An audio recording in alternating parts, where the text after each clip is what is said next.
Энэ дугаар зэргийн статик тодорхой биш систем авч үзье. За тэгэхээр энэ дугаар зэргийн статик тодорхой биш системийн хувьд холбоосоос нь чөлөөж реакц хүчнүүдийг нь x1,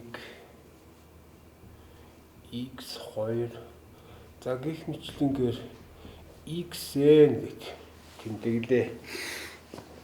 За энэ үед холбоосын чиглэлд үүсэх шилжилтүүд нь тэгтээ тэнцүү гэж үзэж болно. Нэгдүгээр холбоосын чиглэлд, за хоёрдугаар холбоосын чиглэлд, за гих мэтлэнгээр хийц n дугаар холбоосын чиглэлд үүсэх шилжилтүүд нь тэгтээ тэнцүү байна гэж үзэж болох юм. За бид хийцийн хувьд эдгээрийг анхаарал үзвэл ийм ойлголт байж болох юм. Хүчний хамаарлагын зарчмыг ашиглаад бие тэнцвэртэй байх тохиолдолд системд үйлчилж байгаа нийт хүчнүүдийн нийлбэр, айлгбар нийлбэр нь тэгтээ тэнцүү буюу эсвэл нийт шилжилтүүд нь тэгтээ тэнцүү байна гэсэн ийм ойлголтыг авч үзэж болох юм. За жишээ нь дугаар чиглэлд үүсэх шилжилт гэвэл дугаар хүчний чиглэлд нэгдүгээр хүчнээс үүсэх шилжилт дээр дугаар хүчний чиглэлд хоёрдугаар хүчнээс үүсэх шилжилт гэдэг. За гих мэтлэнгээр дугаар хүчний чиглэлд К дугаар хүчнээс үүсэх шилжилт. За нэмэх нь дугаар хүчний чиглэлд N дугаар хүчний чиглэлд үүсэх шилжилтийг нэмэх. За мөн дугаар хүчний чиглэлд өгөгдсөн хүчнээс үүсэх шилжилт нь тэгтээ тэнцүү байна гэсэн ийм ихтгэл өчөж болж байна. За энэ бол хүчний хамаарлагын зарчим буюу нийт хүчнүүдийн үйлчлэлээр шилжилт нь тэгтээ тэнцүү байна гэсэн зарчим бичлээ гэж ойлгож байна. За бид нэгж хүчнээс үүсэх шилжилтийг анхаарал үзвэл жишээ нь нэгдүгээр хүчний чиглэлд нэгж хүчнээс үүсэх шилжилтийг x1 хүчээр үржүүлбэл ийм байдалтай шилжилт байна гэж бичиж болно. Мөн нэгдүгээр хүчний чиглэлд хоёрдугаар хүчнээс үүсэх шилжилт гэвэл нэгдүгээр хүчний чиглэлд хоёрдугаар хүчнээс нэг шилжилтийг нь хоёрдугаар реакцаас үүсэх шилжилтээр үржүүлсэнтэй тэнцүү гих мэтлэнгээр за дугаар хүчний чиглэлд n дугаар хүчнээс үүсэх шилжилтийг en xn гэсэн хэлбэртэй бичиж байна. За өөрөөр хэлбэл нэг хүчнээс үүсэх шилжилтийг реакц хүчний тоо утгаар үзүүлсэнтэй тэнцүү байна гэсэн хэлбэрээр бичиж болж байна. За энэ бичиглэлийг нийтэд нь анхаарал үзвэл одоо бид энэ утгантаа орлуулж үзэж болж байна. За тэгвэл бид ийм нэг төвшөлт бичиж болж байна.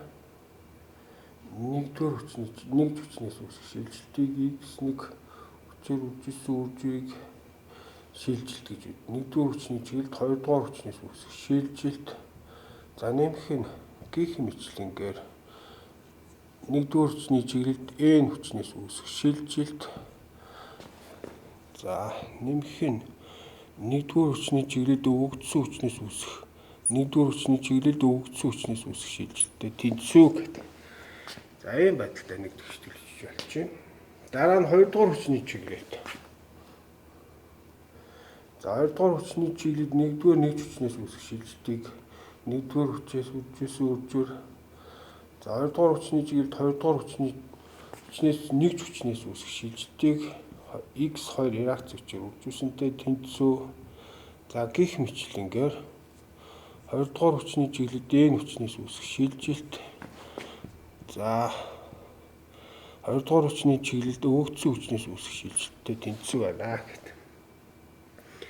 За тэгээ энэ мэтчлэнгээр n холбоосоос n тооны холбоосоос үүсэх n тооны холбоосын чиглэлд үүсэх шилжилтийг бид ийм байдалтай бичиж болж байна.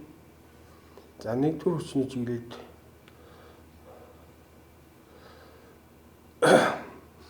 за n хүчний чиглэлд нэгдүгээр хүчнээс үүсэх нэг шилжилт гэвэл ийм байдалтай. За нэмэх нь n хүчний чиглэлд хоёрдугаар хүчнээс үүсэх шилжилт гэдэг ийм байдалтай бичиж. Мөн ингэж явсаар аваад n хүчний чиглэлд n хүчнээс үүсэх нэг шилжилт n дельта n f гэдэг. За энэ тэгшүүлж болж байна. За энэ тэгшүүлийг хүчний аргын каноник тэгшүүл гэдэг. Хүчний аргын каноник тэгшүүл гэдэг. Статик тодорхойгүй зэргийн тоотой хэмжээний тэгшүүлүүд системийн хувьд бичигддэг. За сигма 1 сигма 2 сигма n мэн гэх мэтлэн дигналын дагуу байгаа энэ коэффициентүүдийг гол шилжилт гэж хэлдэг. За сигма 2 сигма 1 2 гэх мэтлэн сигма nn за биднийхэр бол одоо сигма ik шилжилтийг дам шилжилт гэдэг. За мөн энэ хүчнээс үүсэх шилжилтүүдийг анхаарал үзэх юм бол энэ шилжилт сөрөг эерэг утгатай байж болдог. За мөн дам шилжилт сөрөг эерэг утгатай байж болдог. За тэгээд мөн гол шилжилтүүдийг аваад үзэх юм бол нэмэх утгатай эерэг утгатай байдаг юм шилжилт юм аа. За бид ажил шилжилтийн харилцлын теорем анхаарал үзэх юм бол ийм хэлбэртэй теорем бичиж болдог. Тэгэхээр энийг ашиглаад бид бас системийг хэлбэрхаан бодож болдог. За системийн хувьд энэ коэффициентүүдийг олохдоо бид нэр Морийн арга болон Пишагны арга ашиглаад тодорхойлж болно. За тэгэхээр Морийн арга буюу Морийн интегралаар жишээ нь 1-р хүчний чиглэл d хүчнээс үүсэх шилжилтийг анхаарал үзэх юм бол 1-р хүчнээс үүсэх шилжилт моментийг за F өгөгдсөн хүчнээс үүсэх момент за хийцийн хөшүүн чанарт харьцуулаад dz L уртаар авсан интеграл байна. За 2-р хүчний чиглэлд үүсэх шилжилт гэвэл M2 1 хүчнээс үүсэх шилжилт өгөгдсөн хүчнээс үүсэх шилжилт за энийг dz L гэдэг. За гих мэтлэнгээр n дугаар хүчнээс үүсэх шилжилтгээд анхаарал үзэх юм бол n нэгж моментоос үүсэх шилжилт за өгөгдсөн хүчнээс үүсэх момент дамнуурын хөшүүн чанар dz хэлбэрээр энэ интегралийн тогтмолуудыг за энэ хэсгийн шилжилтүүдийг тодорхойлно гэсэн. За интегралийн тогтмолуудын тухайд дам шилжилтийн тухайд анхаарал үзэх юм бол 1-р хүчнээс 2-р хүчний чиглэлд үүсэх нэг шилжилт гэвэл M1 M2 нэг хүчнээс үүсэх моментуудыг хөшүүн чанарт нь харьцуулаад dz интегралаар авсан хэмжээний. За мөн 1 3 дугаар гэвэл 1-р момент нэг хүчнээс үүсэх мөн 3 дугаар хүчнээс нэг хүчнээс үүсэх момент за хөшүүн чанар dz гэсэн чигээр. За эндээс за n дугаар гэвэл 1-р хүчний чиглэлд n хүчнээс үүсэх шилжилт гэвэл n1 нэг хүчнээс үүсэх момент за хөшүүн чанарт харьцуулаад dz гэсэн хэлбэртэйгээр бичиж байна. За эдгээр бол дам шилжилтүүдийг Морийн аргаар за мөн Пишагны аргаар тодорхойлж байна. За гол шилжилтүүдийг бол за 1-р хүчний чиглэл 1-р хүчнээс үүсэх нэгж моментоос үүсэх шилжилтүүдийн үржүүр за тэгээд хөшүүн чанарт нь харьцуулаад хийцийн уртаар интегралчлана гэж. За 2 гээд гол шилжилт байна гэвэл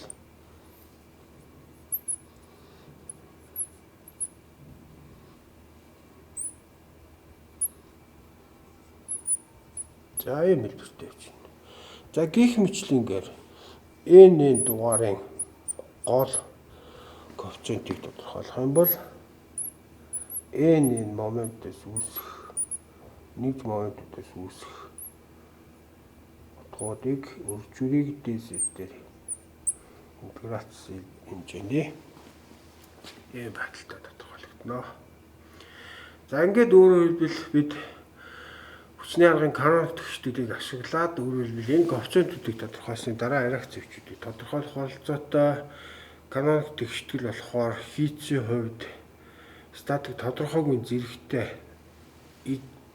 тэнцүү тооны хэмжээний шилжилттэй нэгдүгээр зэрэг гэхгүй 1 байна, хоёрдугаар зэрэг гэхгүй 2 гэх мэтчлэн n дугаар зэргийн статик тодорхойлох систем байх юм бол n хэмжээний тэгштгэл хичигдэнэ гэж.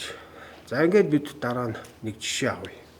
За хүчний аргын каноник тэгштгэл ашиглаж байгаа нэг хэлбэрхаан жишээ авъя. За ийм статикийн тодорхой биш хийцээг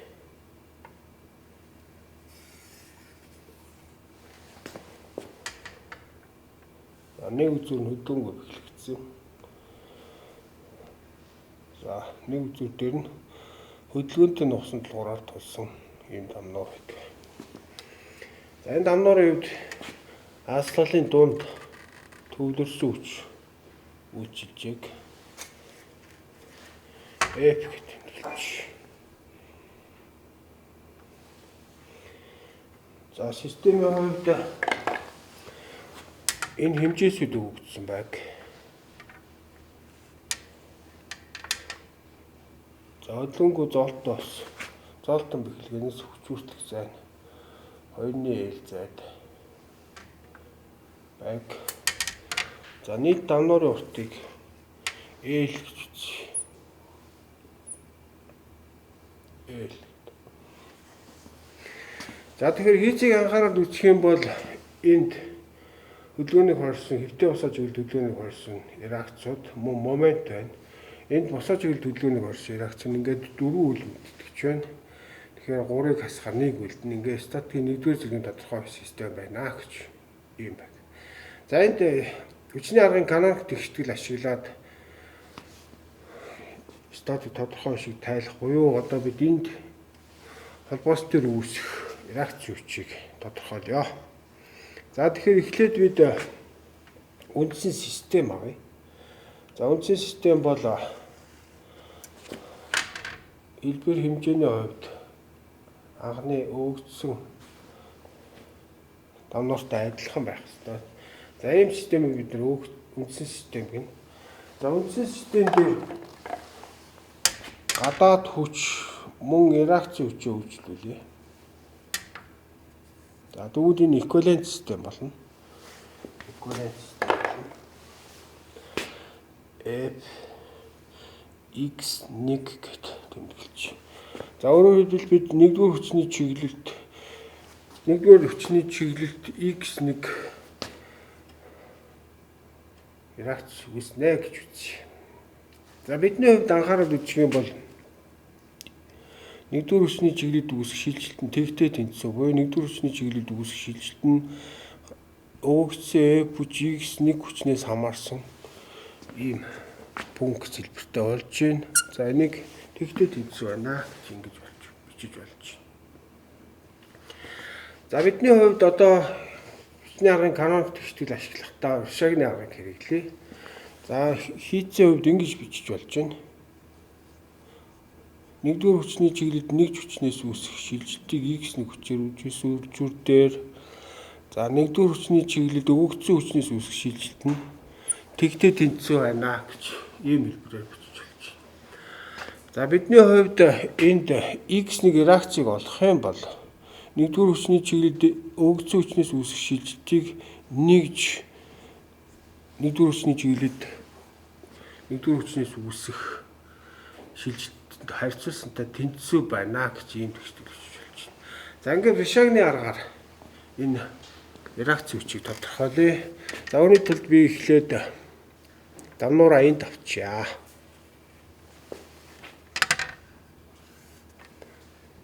За эхлээд F хүч үйлчлүүлье.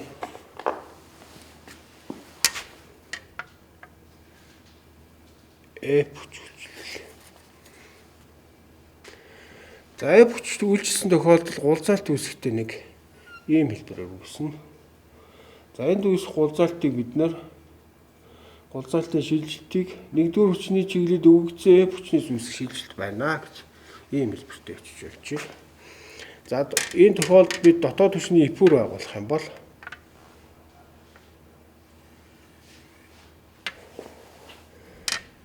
За ийм хэмжээний F4 байгуулагдана. Гурван хэлбэртэй. Энд хаасах тэмдэгтэй. За хаасах тэмдэгтэй шүү. Хаасах тэмдэгтэй. Ийм реакц. Момент үүснэ. За энэ момент F өгөгдсөн хүчнээс үүсэх момент байна гэж. За тэгэхээр мэдээж энэ хэмжээ 2-ны L байгаа. 2-ны L-ийг F-ээр үржүүлсэн хэмжээний момент энд үүсэх ёстой гэж. За хөндийн төвийг бид нэр C гэж үзэх юм бол энэ гурвалжны хөндийн төв сул үзүүрээс буюу биднийхээ нэгдүгээр хүчний үйлчлэл хүртэлх зай хэмжээс нь 6-ны 5L зайд байна гэж бид харж болно. За ийм байдалтай ажиллая. За дараагийн тохиолдолд бид нэгж хүч үйлчлүүлээ. Нэгж хүчээ үйлчлүүлье. Нэгж хүчээ үйлчлүүлээ. За сул үзүүр дээр нэгдүгээр хүчний чиглэлд хүч үйлчлэнэ гэж. За энэ хүч нь X1 хүч нэгж хүчээр үйлчлүүлсэн хэмжээний хүч байна гэвэл. За тэгэхээр хүчний үйлчлэлээр мэдээж дамнуур дээшийг шилжилт үүснэ. За энэ шилжилтийг бид нэр нэгдүгээр хүчний чиглэлд нэгж хүчнээс үүсэх шилжилт дельта 1 гэж тэмдэглэж болж байна. За моментын F4 байгуулъя. За тэгэхээр нэг ийм хэлбэртэй.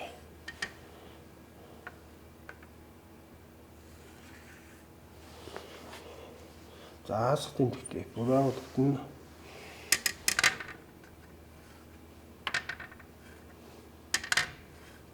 За F4-ийн өндөр нь мэдээж L-ийг нэгээр үржүүлсэн хэмжээний орон зэг утга байна. Тэгэхээр L хэмжээтэй байна гэдэг. За бид энэ гурвалжны хувьд хөндийн төвийг анхаарал үзэх юм бол шууд энэ сул үзүүрээс 3-ны 2L зайд байна. 3-ны 2L зайд байна. За энэ тэгвэл нэгж хүчнээс үүсэх моментын F4-т харгалзах, хөндийн төвд харгалзах ординатын хэмжээ гэж үзүүлж байна. Дараагийн энэ хэмжээг бид нар MCF буюу өгөгдсөн хүчнээс үүсэх ординатын хэмжээ гэж үзүүлж байна. За ингээд сул үзүүрээс нь аваад үзэх юм бол хөндийн төв нь 6-ны 5 L-Z байгаа гэж. Тэгэхээр энэ ординат бол тийм байна гэж харах бололцоотой болж байна. За ингээд бид анхаарал үзэх юм бол F хүчнээс үүсэх талбайг Ришагны арга хэрэглэхийн тулд F хүчнээс үүсэх талбай нь за эхлээд өндрийг нь 2-ны FL гэж болж байна. За мөн энэ хэмжээ 2-ны L урттай байгаа. За ингээд гурвалжны талбай учраас 2 дахь хуваа ингээд FL-ийн квадратыг хуваах нь 8 хэлбэртэй боллоо талбай нь. За нөгөө утгыг анхаарал үзэх юм бол нэгж хүчнээс үүсэх гулзайлах моментын талбайг анхаарал үзэх юм бол өндрийн хэмжээ нь L байна. За мөн дахиад суурийн хэмжээ L байгаа. L-ээр үржүүлээ 2 тухайхаар 2-ны L квадрат гэсэн хэлбэртэй болж байна. За ординатуудыг бичье. MCF гэвэл MCF буюу өгөгдсөн хүчнээс үүсэх ординат нь биднийхээр 6-ны 5L ординаттай байгаа. За MC нэгж хүчнээс үүсэх ординат гэвэл 3-ны 2L хэмжээтэй байна. За ингээд Ришагны аргаар одоо бид нэгдүгээр хүчний чиглэлд F хүчнээс үүсэх шилжилтийг тодорхойлох юм бол за Ришагны арга ашиглая гэсэн. Тэгэхээр морь арга биш. Ришагны аргаар тодорхойлохын тулд за F хүчнээс үүсэх талбайг MCF ординатаар үржүүлээд дамнуурын хөшүүн чанарт буюу одоо бидний тохиолдолд дамнуур байгаа учраас хөшүүн чанарт харьцуулсан тэнцүү байна. За хөшүүн чанарын уруу хэмжээг интеграл энэ үржүүрийн өмнө гаргачих. За тэгвэл 6-ны 5F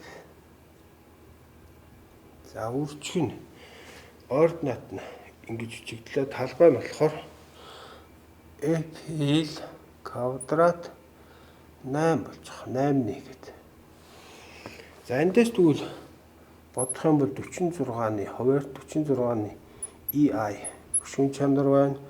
5FL куб болох. За юм болох. За биднийхээр одоо нэгж коэффициент нэгдүгээр хүчний чиглэл нэгж хүчнээс үүсэх шилжилтийг тодорхойлох юм бол за омег 1 талбайг MC1 ординатаар үржүүлээд дамнуурын хөшүүн чанарт харьцуулсантай тэнцүү байна. За хөшүүн чанарыг үржүүрийн өмнө гаргах чи уруу хэмжээг нь за талбай гэх юм бол одоо би за эхлээд ординатыг авал 3-2 L байна. За энэ хэмжээ талбай нь гэвэл 2-ны L-ийн квадрат байна. За эндээс L квадратыг авах нь 3EI гэсэн хэлбэртэй болох. За ингээ бидний зорилго бол одоо энд X нэг реакцийг тодорхойлох хэрэгтэй гэвэл дельта F нэгдүгээр хүчний чиглэлд өгөгдсөн хүчнээс үүсэх шилжилтийг гэвэл за аваарт нь 46-ны EI за 5FL куб байна.